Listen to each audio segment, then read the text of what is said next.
Gut health girlies, tap in. Y'all get it. After 3 years of going from doctors to doctors, exam to exam, diet to diet, this is what ultimately saved my gut health, y'all. Tap in. Thank you for pressing this video and clocking into my tips to turn around your gut health. And I'm just so thankful to have you as a friend for Letters to 30. So don't forget to like right now, comment how you're feeling, and subscribe for real, because I am just so thankful for my Letters to 30 community. And this video today is so special to me because I'm gonna start off with story time. I try not to make it all about me. Y'all know it's about the tips. It ain't about me. I say that in every video. But I really gotta spend a little bit more time on this video talking about story time because it is wild, y'all. So get ready. So let's back up. My own journey with my gut health. You know, I am a girly who believes in timing. And just the fact that this happened to my grandmother and then my mom, and then my own gut health issues started to pop up. It was not colon cancer. It was not colorectal cancer. I'll say that very clear. But during that time, you know, in early 2020 was when, you know, things started showing up for me that just weren't right. So the symptoms, y'all, it was stress, okay? Okay, let's just get into it. So stress shows up in your body. Stress shows up in your body, and that's why I've learned to not let nobody or anything or anyone stress me out, because when I tell y'all the symptoms that I had from stress and dealing with gut health, it changed my life, y'all. It changed my life.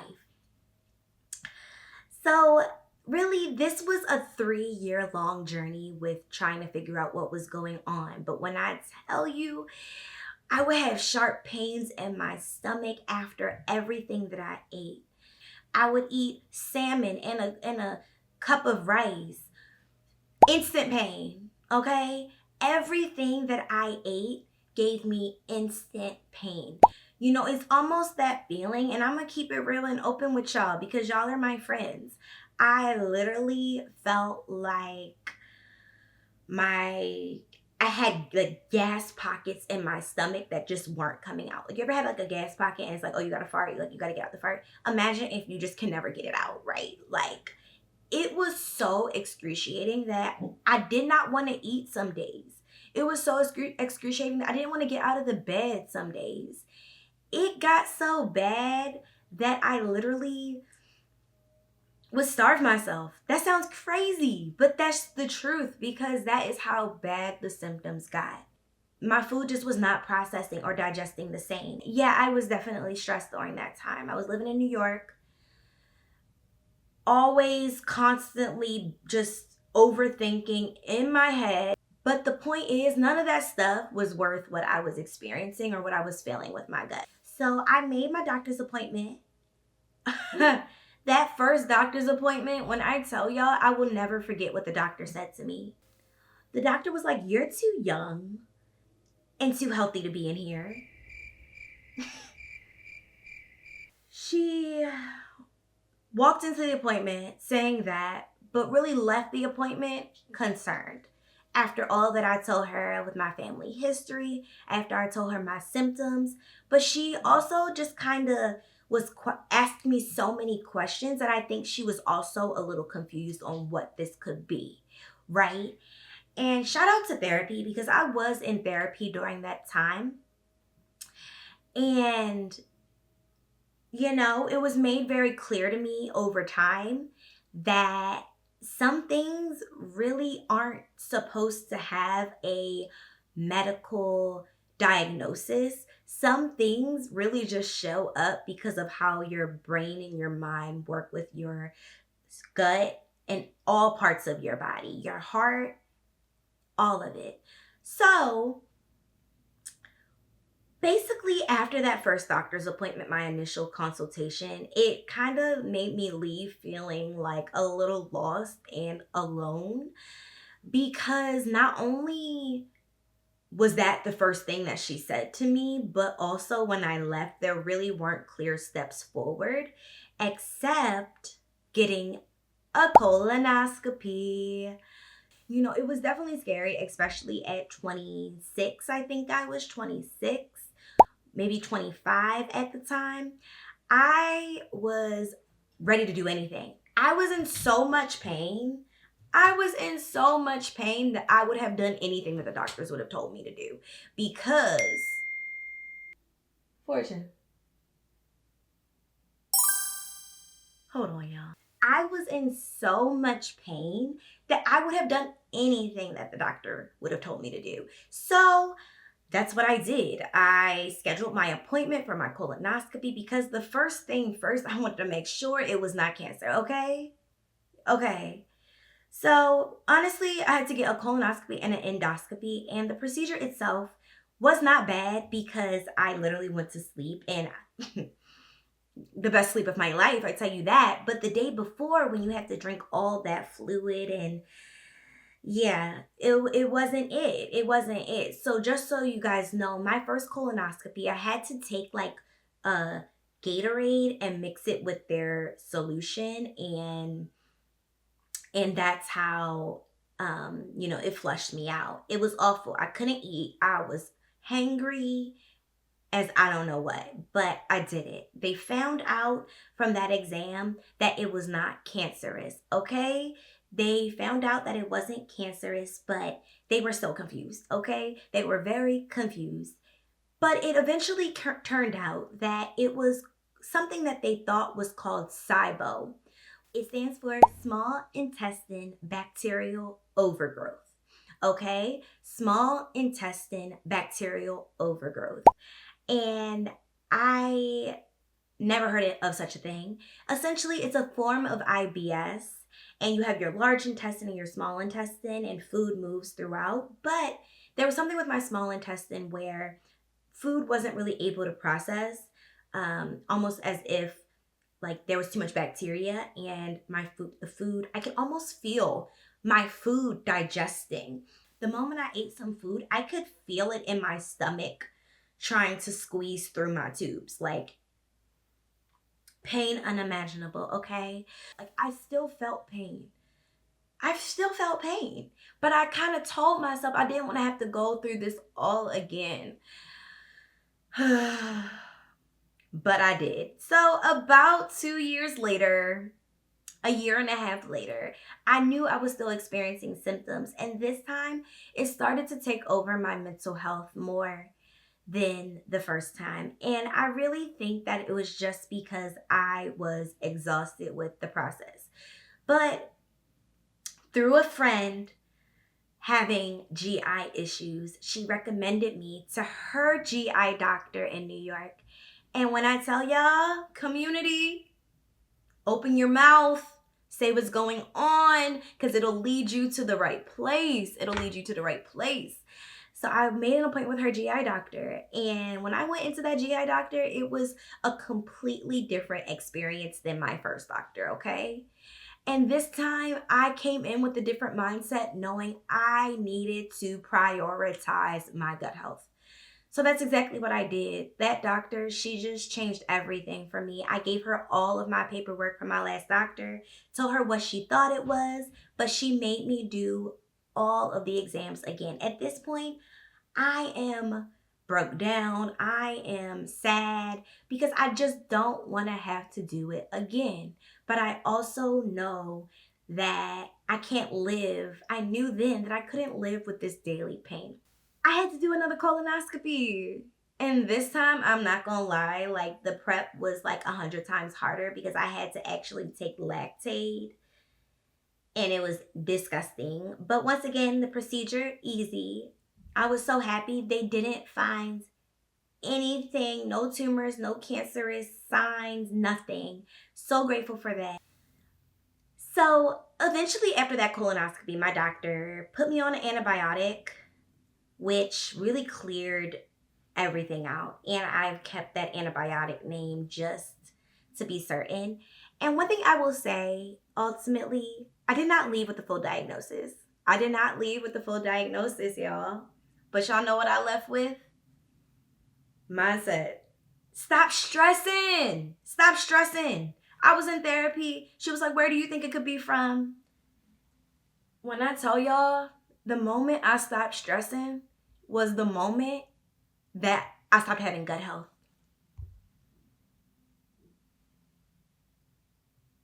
The moment I stopped stressing was the moment I stopped having gut health issues. That easy, y'all. Obviously, I gotta stick to my diet. It's a very diet-focused thing for whatever is going on in my small intestine, okay? It's a very diet-focused thing. So that's about to be these tips. But I really wanted to give y'all that story because after years and years of going back and forth, I had to seriously make a plan to turn it around. A lot of it is diet-focused, but it is stress. That mind-body connection, that mind-gut connection. All right, so now that I gave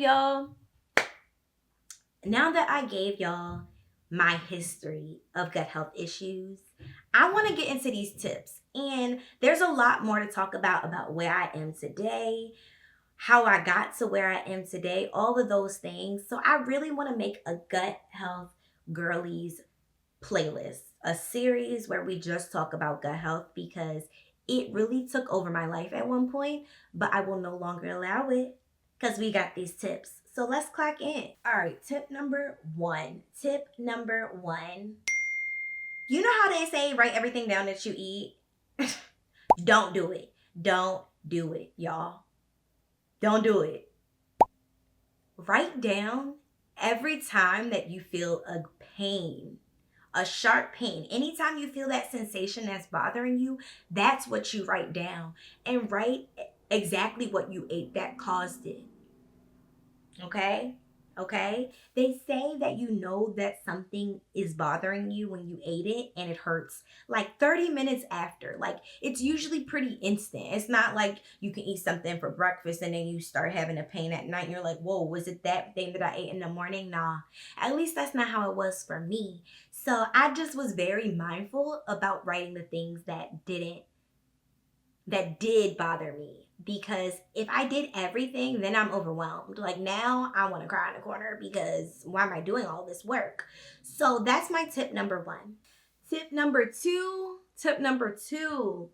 start off the day with white toast and hot water and lemon. Okay? So every day you really gotta set the stage for your stomach. You can't just dive right on into whatever it is that you want to eat. You can't do that, okay? You really got to prep the girl. And the best way to do that is with white toast and with hot water and lemon. It has worked for me, like for real. Clock it.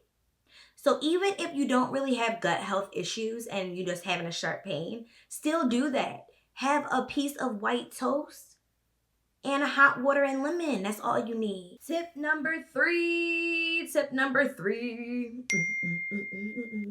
Your gut does not like sugar. Your gut does not like fast food. Your gut does not like anything that is processed. Your gut likes organic, whole foods. Okay. So one thing that my first doctor actually did help me out with was basically like cut out all processed foods. Okay, cut out all processed foods. I love some bacon. I love me a cold cut sandwich. Shout out to Jimmy John's. I love me a cold cut sandwich. But that processed meat, red meats, had to go out the door, out the way, because whole foods are coming in, organic foods.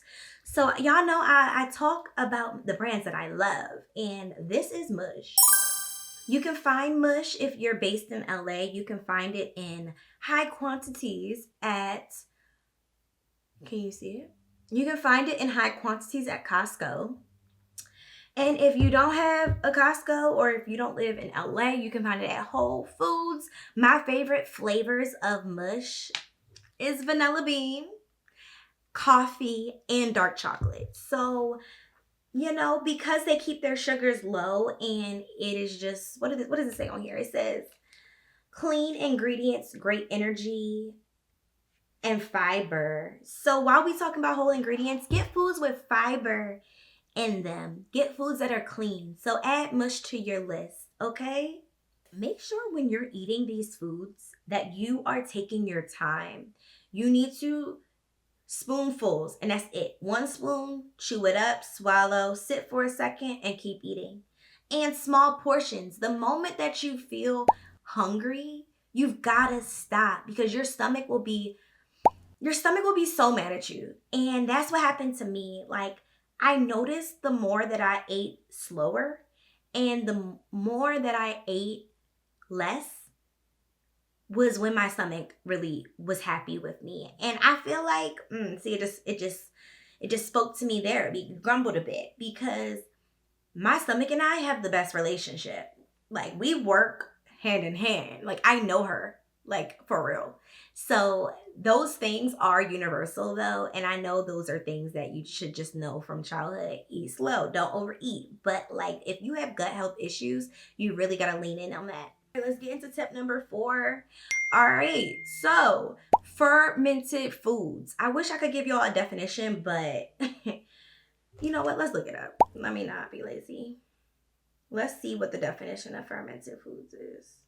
Fermented foods are foods that have undergone a process of microbial transformation where microorganisms such as bacteria, yeast, or molds convert sugars and other components into various products. Okay, so let's talk about probiotics. So kombucha is my favorite fermented food. Y'all have heard me talk about my girl kombucha so many times, but this is Health Aid kombucha. So cute, so delicious. I'm gonna pour some right now. And one thing that my first doctor still was giving me tips, even though I tried to sound like a hater, she was telling me something. She was speaking something into me. One thing that she told me, one thing she did tell me was try to make my own kombucha. Y'all don't even want me to get into the process of how you make your own kombucha. Y'all really don't want that, like, for real. And I wasn't going to do it. Cheers. Clink, clink, clink. Clink, clink, clink.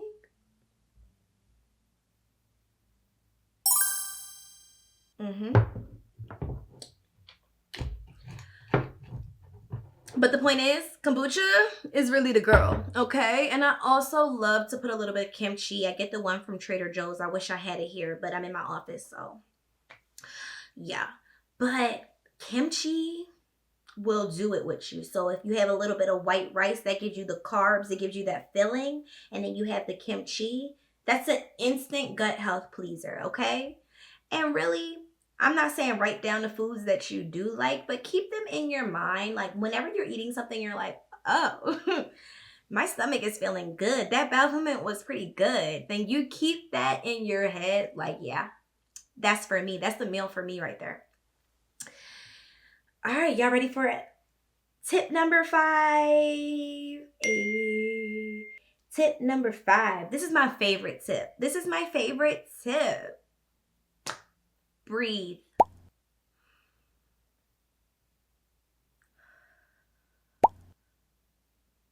Breathe. Do not stress. Breathe. Because those stress symptoms, however they show up for you, if it's in your shoulder, if it's in your hips, if it's in your feet, like whatever it is, if it's in your nerves, it ain't worth it, man. It ain't worth it. Don't stress. Breathe. And I wish I had some tips for how to do that better. Maybe that'll be a future episode. But also therapy, clock in if you're not there. Because like I said in the beginning of this, the moment that I breathe through life a bit more, release the clench. Release the clench. Let your shoulders down. let your shoulders down and let your gut do its thing. Like, don't be putting any more stress in that belly than already is there, okay?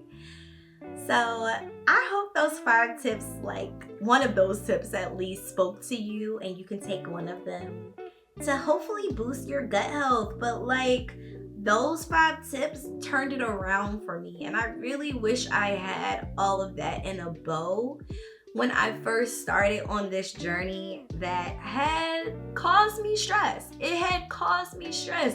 But now we are besties. My gut and I are besties, and I'm so happy to have this relationship with her. So comment below if you still are watching this and what tips stood out to you the most, because I really want to see if there's something that, you know, maybe you never heard of before, or something that you thought, oh, maybe I can add this in now. So thank y'all so much. Like I said, this is definitely my priority right here, gut health. And I'm trying to build a community because I know what it feels like to feel alone in it.